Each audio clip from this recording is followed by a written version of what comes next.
تو سقراط سے لے کے رینے ڈیکارٹ جب کہتے ہیں کہ خود کو پہچانو، تو وہ بھی اسی خزانے اور $1 ملین کی گاڑی کی حفاظت کی بات کر رہے ہوتے ہیں جو آپ کے وجود کی صورت میں آپ کو دی گئی ہے۔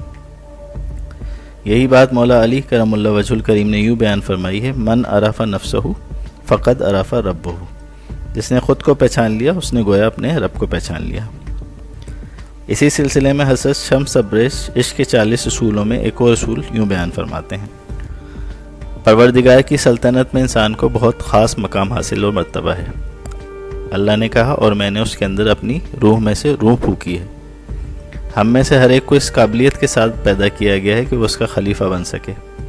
اپنے آپ سے پوچھو کیا کہ تمہارے اعمال اس کے خلیفہ جیسے ہیں؟ یاد رکھو ہم پر لازم ہے کہ ہم اس رحمانی روح کو جو ہم میں پھونکی گئی ہے اس کو اپنے اندر دریافت کریں، پہچانیں اور اس کے ساتھ ہی جئیں۔ ایک اور اصول عرفان ذات